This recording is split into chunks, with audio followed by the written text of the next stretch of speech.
Liberty lifts her lamp beside the golden door. Give me your tired, your poor, she calls. And now, as the 20th century begins, the homeless, the tempest-tossed come as never before, searching for a new life, a new world, in a new century.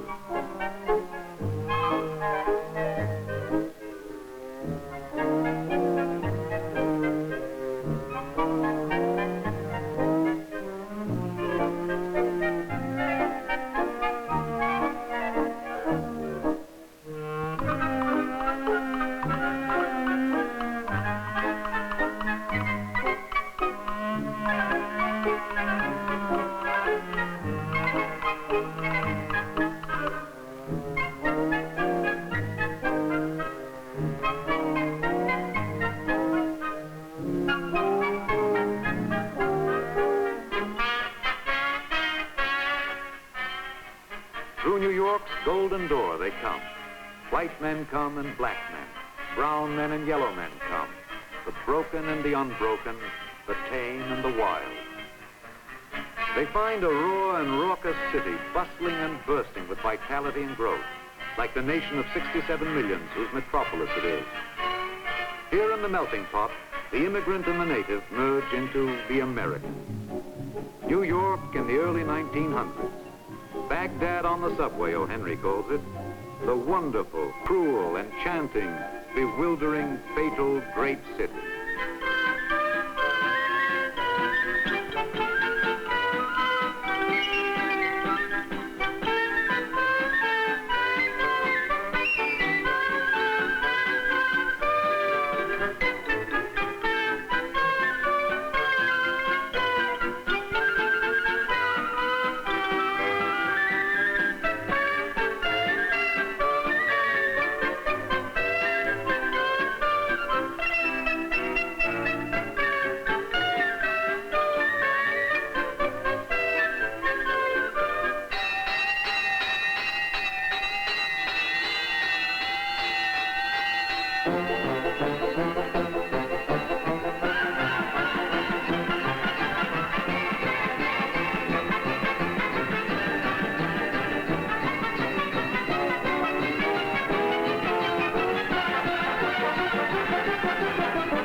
The biggest news story as the new century begins does not break in the biggest city, but 500 miles away from it. On September 15th in the year 1901, historic news comes from Buffalo, New York. The President of the United States, William McKinley, is dead. William McKinley, shot by an anarchist at the Pan American Exposition. The first citizen begins his last journey home to his native Ohio.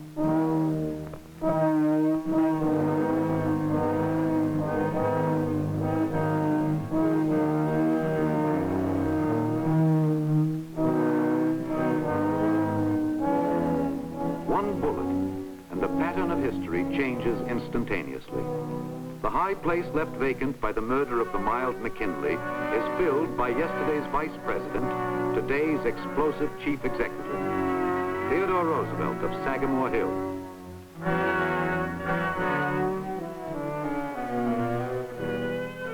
The capital of the nation has moved to Sagamore Hill, according to the newspapers. The Roosevelt House at Oyster Bay, Long Island, becomes a new executive mansion, a placid, rustic background for the dynamic human being whose personality will mark an age in American life.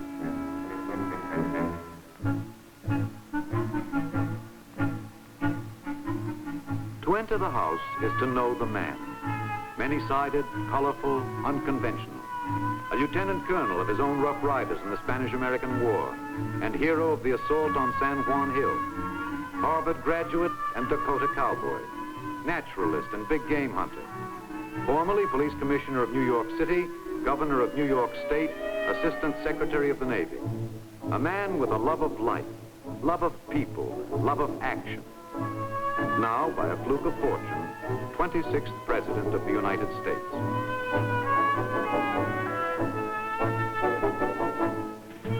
Theodore Roosevelt sets a brand new style for presidency.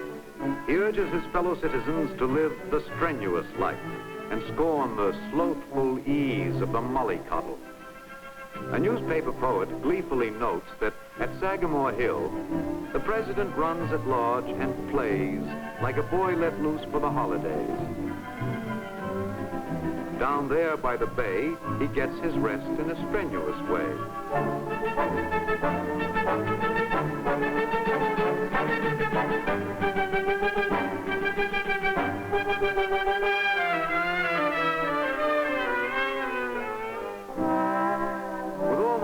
I believe in the joy of living, says Theodore Roosevelt. He has what he calls a rattling good time being president. Just being Theodore Roosevelt, a Yankee Doodle dandy, and millions share the fun of it with him. He's Teddy, TR, the Colonel, and his countrymen use his own favorite word to describe him, bully.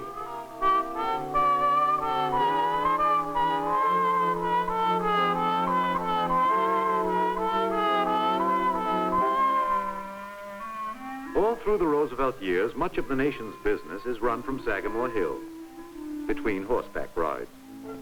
With his son Archie as unofficial assistant, the president issues statements, forms policy, and keeps his finger on the pulse of a country as restless, energetic, self-confident as he.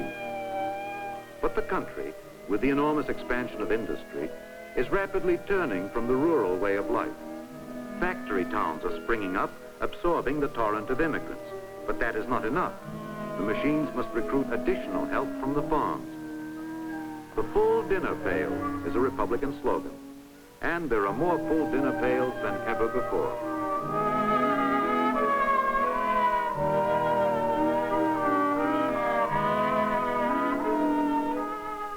But the rising tide of new jobs, new products, new national wealth exacts its cruel toll. In child labor, in back-breaking hours, in underpaid women.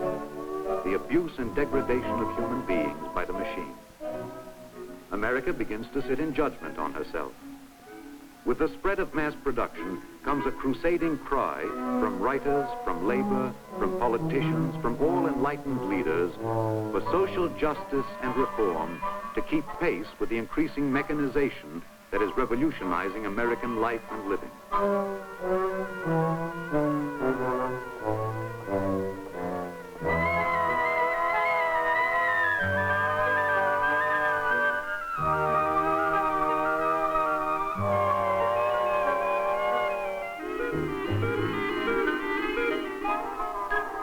The energy and initiative that Americans once poured into pioneering now go into the development of business and industry, into new inventions that will set the 20th century apart from all others for the scope and swiftness of the changes it brings. And profound change comes with the development of the internal combustion engine. The internal combustion engine mounted on wheels to form a portable fountain of energy. The horseless carriage, the gas buggy, the automobile.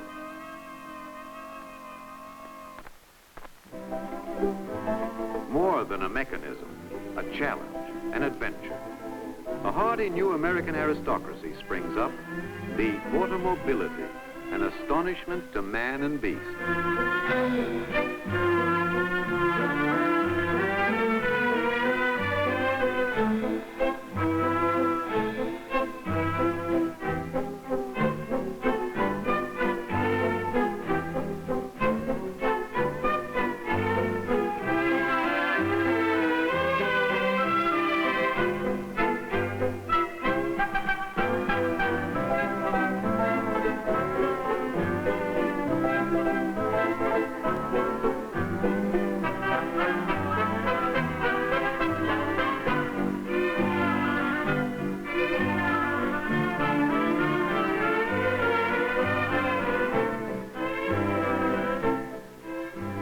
begins as a plaything of the rich, and sociologists roundly denounce it as a picture of the arrogance of wealth.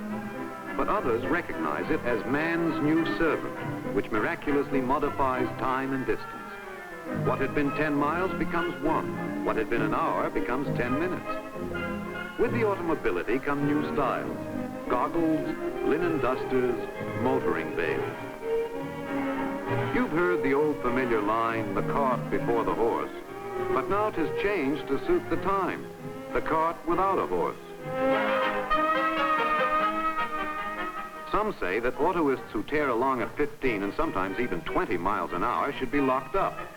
But, says Mr. Dooley, the comic philosopher of the day, don't you think a man who owns an automobile is punished enough?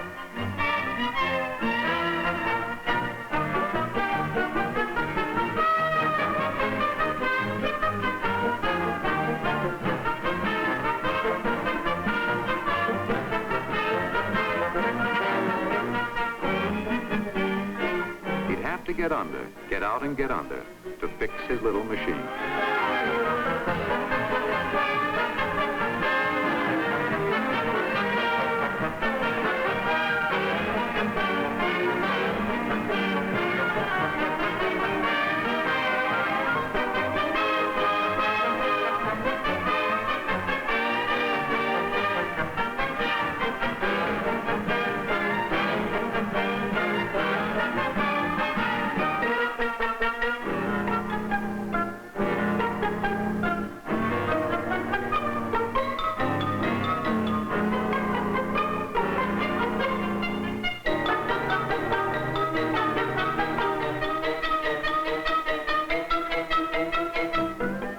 It was not an American who invented the automobile, but it is the Americans who make it into one of the most significant inventions of all time, by means of the assembly line, interchangeable parts, mass production.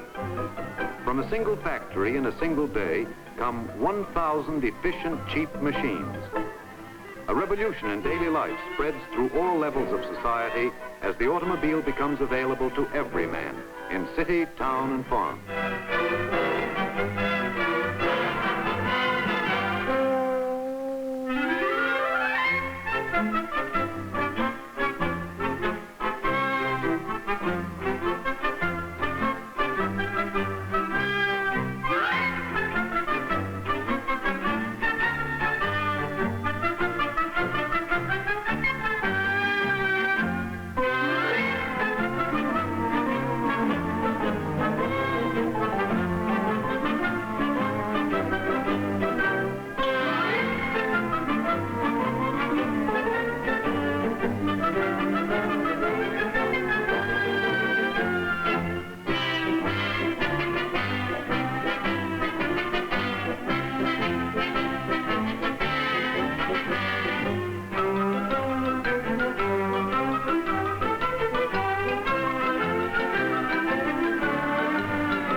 Never before such a profusion of wealth and goods in a single nation.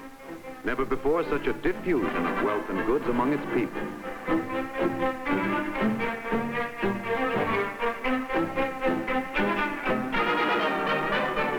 On Broad Street in New York, the Curb Exchange is handling securities the conservative stock exchange declines to list.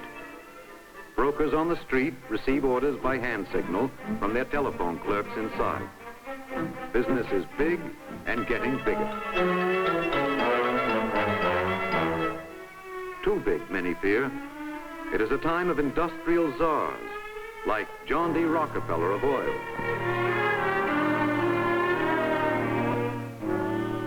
Andrew Carnegie of steel, J.P. Morgan of Wall Street. Against what Theodore Roosevelt brands as the tyranny of plutocracy, trumpets a crusade and becomes Teddy the Trust Buster. Re-elected by a landslide, no longer a political accident, the president continues to stir and stimulate the people with his fighting oratory. Says Mr. Dooley, a reproof from him is the same thing as a compound fracture. A word of caution will lay a man up for a week, and a severe reprimand will send him through life with a wooden leg.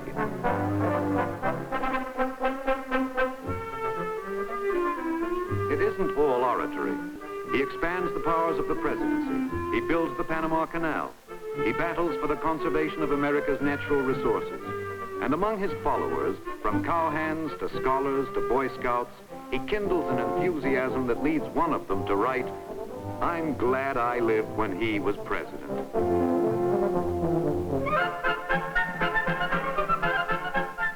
The hostess of Sagamore Hill, First Lady of the land, Edith Kermit Roosevelt.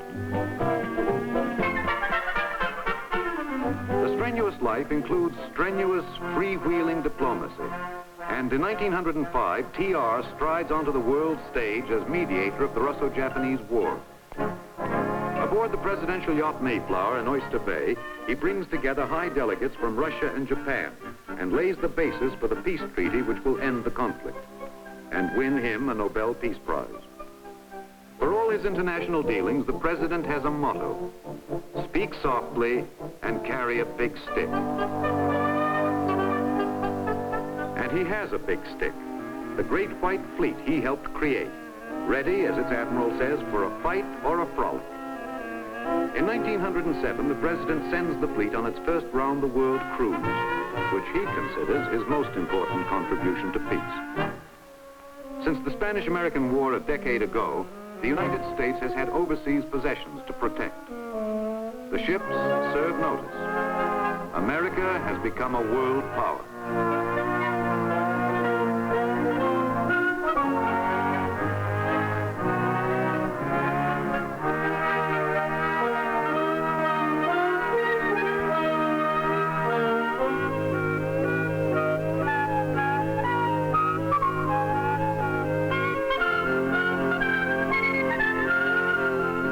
Even the library at Sagamore Hill reflects the drive and scope of Theodore Roosevelt's personality. The first president to go down in a submarine, the USS Plunger in Oyster Bay. The first president to test the Wright brothers' fantastic invention, the airplane. An adventurer in all things, Roosevelt is restless and eager in mind as well as body. Here in his private sanctum, he makes his mental explorations, ranging through the literature of his time and adding to it with works of his own. The Winning of the West, Ranch Life and Hunting Trail, and many another volume. No contemporary author of significance escapes him. Booth Tarkington, Henry James, Edith Wharton, here he touches minds with them all. But in the literature of the time, and perhaps in the literature of all time, one American stands out from the rest. Mark Twain.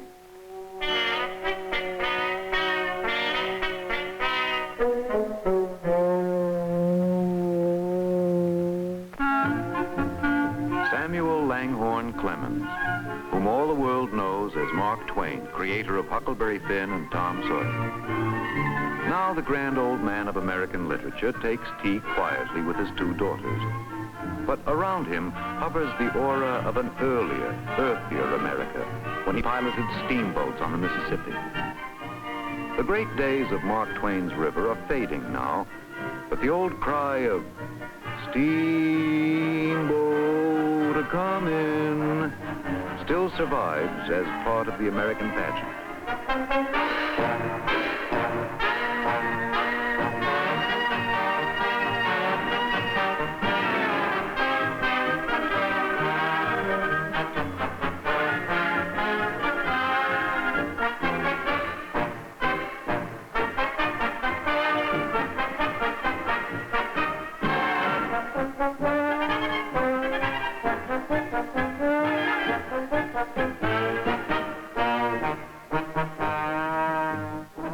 Another American pageant survives and flourishes, the annual circus parade that heralds the arrival of A stupendous, dazzling, magnificent, spectacular, educational, and awe-inspiring conglomeration of marvels. There'll be a hot time in the old town tonight.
Nothing is too good for the American people, says a complacent slogan of a complacent day.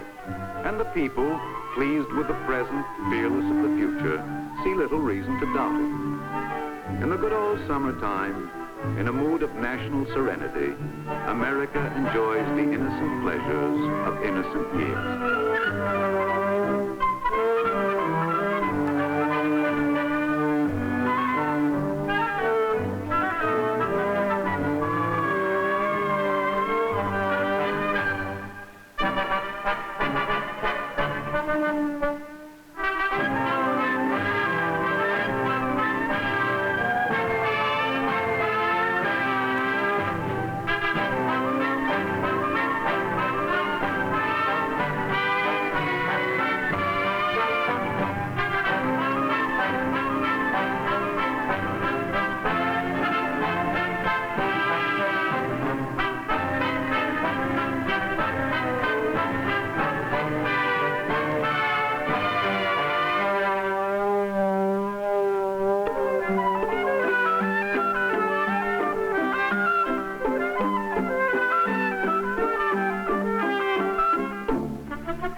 A young writer named Theodore Roosevelt could scarcely believe his eyes at his first sight of mixed bathing at an ocean beach. It seemed to me that the fabled days of the Greeks had returned. These were nymphs, nereids, sirens in truth. Old Triton might well have raised his head above the blue waves and sounded his spiral horn.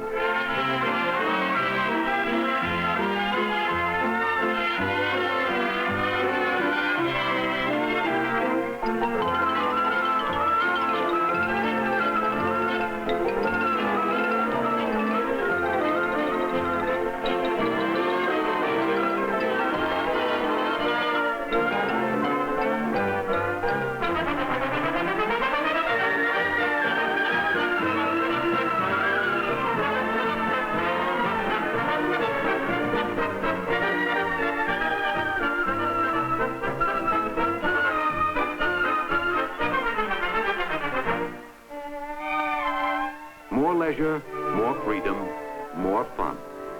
And more people escape by the new electric trolley, by the new subway, by the new automobile, from town and tenement to new places of excitement and exhilaration.